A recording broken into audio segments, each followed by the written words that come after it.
مگر کوئی انتظام نہیں ہوا۔ 2 دن ہو گئے۔ کتنے دن؟ 2 دن۔ وہ غریب بیچاری لڑکی، چھوٹے چھوٹے 3 بچے پاؤں میں کھیل رہے، کہہ رہے ماں ہمیں بھوک کے مارے چلا نہیں جا رہا۔ چھوٹے چھوٹے بچے، کسی کے بچے کی طبیعت خراب ہو جائے وہ دکان بند کر کے کہاں سے کہاں لے کے پہنچتا۔ اس غریب ماں کو دیکھو، غریب ماں، اس کے گھر میں چولہا نہیں جلا۔ بچے کہہ رہے ماں میں ایک لقمہ کھلا دو، ماں کچھ تو کھلا دو۔ ماں سے رکا نہیں گیا، آنکھوں میں آنسو آ گئے۔ ماں محلے میں بھیک مانگنے چلی گئی، عورتوں کے یہاں اپنا آنچل پھیلا کے مانگ رہی ہے، کچھ نہ کچھ دے دو، بچوں کی جان بچا لو۔ عورتیں کہہ رہی ہیں بہن اگر ہمارے پاس کچھ ہوتا تو ہم دے دیتے۔ پیارو نوجوانوں، تم سے ہاتھ جوڑ کے کہہ کے جاؤں گا، میری بچیوں 12 سال کی، 13 14 سال کی، جو تم اپنی ماں کا کہنا نہیں مانتی، اپنی ماں کو ستاتی، تم اپنے ماں باپ کو ستاتے ہو، تمہیں معلوم ہے تمہاری ماں نے کتنی تکلیفیں اٹھائی۔ اس ماں کو دیکھو اولاد کی خاطر بھیک مانگ رہی۔ تم اپنی ماں سے پوچھو، تمہاری ماں نے تمہیں 9 مہینے پیٹ میں رکھا، تمہیں اپنا خون پلایا دودھ کی شکل میں۔ یہ وہ ماں ہے جو 9 مہینے تک کوئی کرری چیز نہیں کھاتی، جب دودھ پلاتی ہے تو کبھی ٹھنڈا پانی، کبھی گرم پانی، کوئی بھی ایسی چیز اس نے نہیں کھائی تاکہ میرے بچے کو نقصان نہ ہو۔ تم نے پیشاب کیا، اس ماں نے اپنے دوپٹے یا چادر کی تہہ بنا کر کے گیلے گدے پہ بستر پر رکھ کے خود گیلے میں سوئی، مگر تمہیں اپنے سینے پہ یا سوکھے ہوئے پہ لٹایا، کہیں میرے بیٹے کو، میری بچی کو ٹھنڈ نہ ہو جائے۔ اس کا صلہ آج تم یہ دے رہے ہو۔ اگر تمہارا باپ یا تمہاری ماں تم سے کچھ کہہ دے تو تم یہ کہتے ہو تم نے ہمارے لیے کیا کیا ہے۔ اور یہ بیٹی بچیاں اپنی ماں کا کہنا نہیں مانتی۔ میری بچی میں تجھ سے ہاتھ جوڑ کے کہہ کے جاؤں گا، تیری ماں نے بڑی تکلیفیں اٹھائی ہیں، بڑی مصیبتیں اٹھائی ہیں۔ ارے تمہیں معلوم ہے ایک شخص نے 9 مرتبہ اپنی ماں کو کاندھے پہ بٹھا کر کے 300 میل کی دوری پر پیدل، اتنے گرم پتھروں پر پیدل چل کر کے حج کرایا تھا کہ پاؤں میں چھالے پڑ گئے تھے، گوشت کی بوٹی اگر ڈال دی جائے تو بھن کے کباب بن جائے۔ 9 مرتبہ سب میں اعلان ہو گیا، اتنا بڑا ماں کا وفادار نہیں دیکھا، ماں کا وفادار نہیں دیکھا۔ نبی کی بارگاہ میں گیا، کہنے لگا آقا کیا میں اپنی ماں کے حق سے ادا ہو گیا؟ نبی نے فرمایا تم نے کیا کیا؟ کہا آقا میں نے 9 یا 7 مرتبہ اپنے کاندھے پہ بٹھا کر کے ماں کو حج کرایا۔ نبی مسکرا کر کے بولے حق کی بات کر رہا ہے، ذرا کان کھول کر کے سن لے، جس وقت تو پیدا ہوا تھا اور ماں کے پیٹ سے جب تو باہر آیا تھا، تیری ماں کو جو جھٹکا لگا تھا اس جھٹکے کا بھی حق ادا نہیں کیا۔ میک سنبھالو بیٹا، یہ دبا رہا، لائٹ کما رہی، کرنٹ کما رہے گا، دھیان دو میک پہ جی۔ کہا ایک جھٹکے کا بھی حق ادا نہیں ہوا۔ اللہ، تو 9 مہینے پیٹ میں رکھا۔ ذرا سوچو یار، اس ماں سے پوچھو کتنی تکلیف اٹھائی، بیچاری کو نہ سنبھل کے بیٹھ رہی ہے، نہ کھا رہی ہے، نہ پی رہی ہے۔ تمہارے پیٹ میں ایک دن پتھری ہو جائے رات بھر روتے ہو، اس نے تو 9 مہینے جھیلا۔ اللہ کے واسطے اپنی ماں کو تکلیف مت دینا۔ یہ چھوٹے چھوٹے بچے، 15 سال کے بچے آج کچھ سمجھتے نہیں ماں باپ کو۔ وہ تینوں بچے کہہ رہے ماں ہماری لے کر کے آتی ہوگی، اور ماں بھیک مانگ رہی اور کہہ رہی ہے میرے بچوں کی جان بچا لو۔ جب گھر میں آئی تو خالی ہاتھ آ گئی، کہنے لگے بچے ماں ہمیں کچھ کھلا دو، ماں کھلا دو۔ ماں کونے میں کھڑی ہو کر کے رو رہی ہے، کہہ رہی اے اللہ میں ٹوٹ چکی ہوں، میرا شوہر بھی نہیں، میرا باپ بھی نہیں، میرا بھائی بھی نہیں، اے اللہ کوئی انتظام کر دے۔ 3 دن ہو گئے، 3 دن۔ اب بچوں کی سانس لبوں پہ آ گئی، بچے گر رہے در کر رہے ماں ماں کھانا چاہیے، ماں کھانا چاہیے۔ یہ ماں کونے میں کھڑے ہو کر رو رہی ہے۔ اب تینوں بچے آ کر کے بولے ماں اب تو 3 دن ہو گئے نا کچھ پکانے رکھ دو ماں. یہ ماں ہانڈی لے گئی، آڑ میں گئی، 3 پتھر ہانڈی میں ڈال کے پانی بھر کے ماں نے چولہے پہ چڑھا دی ہے اور آگ جلا دی. کہا بچوں کھانا تیار ہوگا تو دوں گی. اور کونے میں جا کر کے رونے لگی اور کہہ رہی اللہ اس ماں کو اولاد کے سامنے جھوٹا بننے مت دینا. ارے ماں ہے ماں، تمہیں کیا پتا کتنی تکلیف ہے. آج تم اپنے آپ کو ہیرو سمجھتے ہو، اس باپ سے پوچھو اس نے کیسے ہل جوتا، اس کا لال خون کالا ہو گیا کماتے کماتے. اس نے کتنے دنوں پھاوڑا چلایا، کسی چلائی، مکہ کھود کھود کے تمہارے لیے مکان بنایا. اور آج جب تم ٹیلز پتھر لگا دیتے ہو کہتے ابا تھوکیو مت یہاں پہ دیکھو. ذرا ہوش کرو، یہ اصلی ہیرو تھا، اصلی ہیرو. تمہارے اندر کیا طاقت ہے؟ اس کے اندر طاقت تھی جب گاڑی چل رہی ہے، بیل یا بھینس کھینچ کے لے جا رہے، اگر پہیا بیٹھ گئے نا پہیا تو اس نے کاندھے پہ تہمد یا رومال رکھا اور لگایا تو گاڑی پار کر دی. یہ ہیرو تھا، اصلی ہیرو. پوچھو پرانے لوگوں سے، یہ کشتی لڑتے تھے، لاٹھی چلاتے تھے، اکھاڑا کھیلتے تھے. ان میں طاقت. تم کیا کر رہے ہو؟ موبائل پہ پڑے پڑے کونوں میں گیم کھیل رہے ہو. تمہیں گھن لگ گیا. دوسروں کی ماں جملے ایسے آ جاتے کہ بس دل بھر آتا. کیا گھروں میں ہماری ماں بیٹی نہیں ہے کیا؟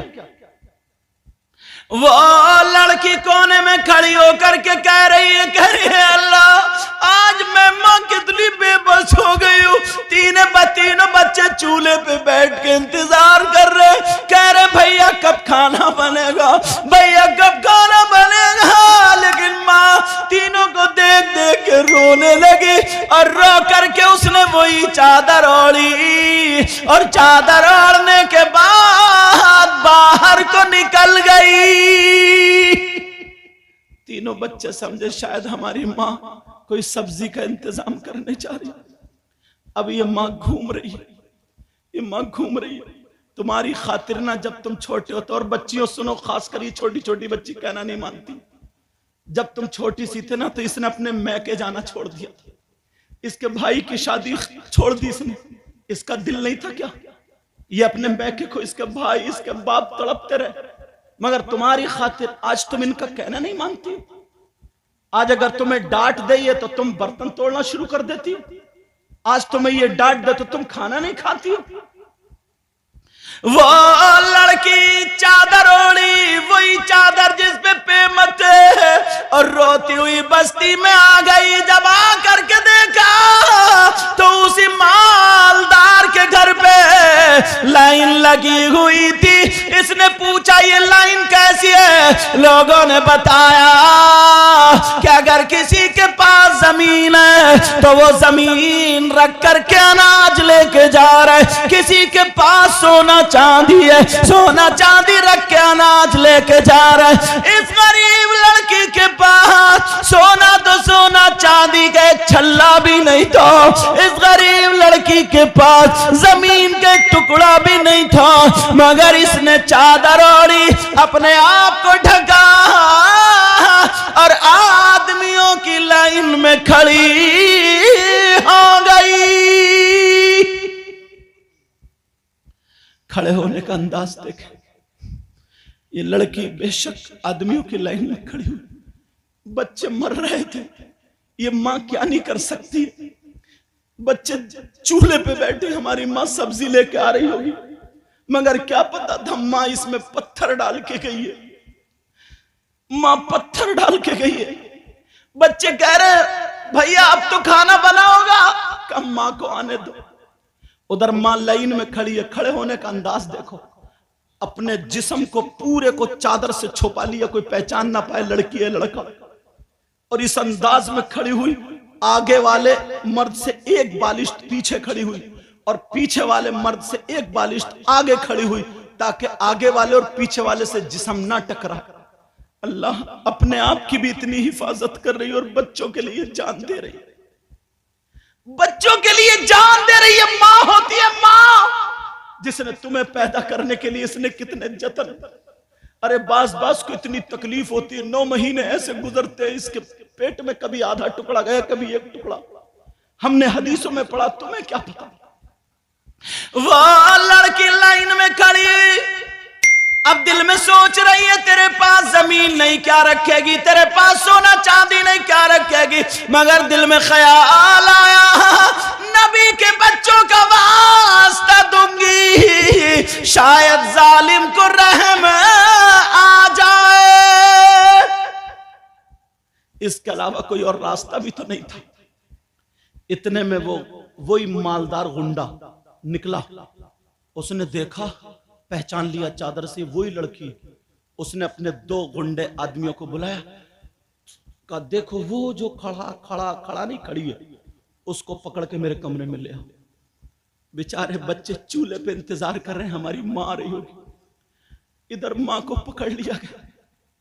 اس ماں کو پکڑ کر اس لڑکے کے مالدار گنڈے کے کمرے میں چھوڑ دیا اور یہ دونوں چلے آئے. اب وہ مالدار گنڈا کہنے لگا بول کیا چاہیے. وہاں پہ اپنا آنچل پھیلا کے کہہ رہی ہے بھائی اللہ نے تجھے دولت دی ہے میرے بچوں کی جان بچا لے. چولہے پہ پتھر رکھ کے آئی ہوں ہانڈی میں پتھر رکھ کے آئی. اس کے علاوہ کوئی اور چارہ نہیں تھا. میرے بچوں کی جان بچا لے. میرے خون کا ایک قطرہ اگر بکے گا بیچ کے تیرا حق ادا کر دوں گی اور اگر نہیں بکا تو رسول اللہ کی بارگاہ میں عریضہ رہے گا. میرے بھائی اللہ نے تجھے دولت دی ہے جان بچا لے. مگر پھر اس گنڈے کے سر پہ وہی شیطان سوار ہو گیا. وہ کہنے لگا او لڑکی میرا کہنا مان لے میں تجھے دولت دے دوں گا تیرے بچوں کو بچا لوں گا. اس نے کیا کہا ہوگا آپ سمجھ گئے ہوگا. ایسی گندی بات جو نہ میں بول سکتا نہ تم سن سکتے. میری بہنیں بھی بیٹھی مگر سمجھ سکتے ہو اس نے بہت گندی عزت کی بات بولی تھی. وہ لڑکی پھر کانپ گئی ڈر گئی. تو کیسا نوجوان ہے کیسا مسلمان ہے کیسا دولت مند ہے. اس نے کہا ورنہ تیرے بچے مر جائیں گے اپنے بچوں کو بچا لے میرا کہنا مان لے. لڑکی کھڑی ہو گئی جلال میں اور زمین میں ٹھوکر مار کے بولی سو اگر میرے پاس 3 نہیں اللہ 30 بچے بھی دیتا اور میری گود میں سب کا انتقال ہو جاتا تو میں برداشت کر لیتی مگر اپنی عزت کا سودا تیرے ہاتھ نہیں کر سکتی. میں مر تو سکتی ہوں مگر شریعت کے خلاف قدم نہیں اٹھا سکتی. اللہ ایسی لڑکی ہے میری بہنوں سنو. اس لیے تاریخی ورق بچے مر رہے ہیں 3 دن سے بھوکے پیاسے. یہاں عزت پہ بنی ہے دولت سامنے رکھی ہے مگر سب کو ٹھوکر مار دیا. میں ایک بات پھر کہوں گا چاہے مانو یا مت مانو اگر لڑکیوں کی طرف سے ڈھیل نہ ہو لڑکیوں کی طرف سے لوز پوائنٹ نہ ہو تو کسی لڑکے کی ہمت نہیں ہے جو بات کر لے. ایک مرتبہ اگر تھوڑا آگے بات کرنے کو بڑھے ویسے چپل نکال کے نا 2-4 کی چوراہوں پہ اگر پٹائی ہو جائے نا تو پھر زندگی میں کسی اور کو کہنے کی ضرورت نہیں پڑے گی. مگر اشارہ لفٹ لوز پوائنٹ اگر ادھر سے ملتا تو یہ آگے بڑھتے. لیکن سنو وہ اسلام کی شہزادی کہہ رہی ہے میں مر سکتی ہوں مگر اپنے دامن پہ داغ لگنے نہیں دوں گی. یہ بھی جلال میں کھڑا ہو گیا اور کھڑا ہو کر کے اس نے پکڑ کے ایسے کر کے جب مارا اس لڑکی کے دھکا. اللہ بیچاری غریب اس نے بھی 3 دن سے کچھ نہیں کھایا تھا. ایک تو 3 دن سے نہیں کھایا پھر بچوں کا غم اتنی زور سے چوکھٹ میں جا کے لگی اس کا سر پھٹ گیا. سر سے خون نکلا بہ بہ کے گردن میں آ گیا. اسے چکر آنے لگا آنکھوں کے نیچے اندھیرا آ گیا. نیچے کو ایسی چوکھٹ پکڑ کے بیٹھ گئی. اس ظالم نے اتنی لاتیں ماری. لڑکی اپنے آپ کو بچاتی رہی چوکھٹ میں لگتی رہی بچاتی رہی چوکھٹ میں. کیسی تکلیف اٹھائی مگر اپنی دامن پہ داغ لگنے نہیں دیا. اور اس نے 4 گنڈوں کو بلایا اور بلانے کے بعد کہا جاؤ اس کے گھر پہ اٹھا کر کے پھینک دو۔ اب اس لڑکی کو ادھر سے دھکا مارا، ادھر گری، ادھر سے مارا، ادھر گری، ادھر ادھر کرتے کرتے اس کے دروازے پہ پھینک دیا۔ وہ لڑکی چاروں خانے پٹ جا کر کے گھر پہ گری، بے ہوش ہو گئی۔ اللہ، اس کے سر سے کبھی چادر نہیں اتری تھی، اب اسے پتہ نہیں ہے میری چادر کہاں، میرے کپڑے کس حال میں، کیونکہ بے ہوش ہو گئی۔ صبح سے دوپہر ہو گیا، کوئی آدھا چمچ پانی پلانے والا نہیں۔ یہ اسلام کی شہزادی کیسے اسلام ہم تک پہنچا؟ اب جب تینوں بچوں نے دیکھا ہماری ماں رہی ہوگی، جب دروازے پہ دیکھا، دروازے پہ ماں پڑی ہے،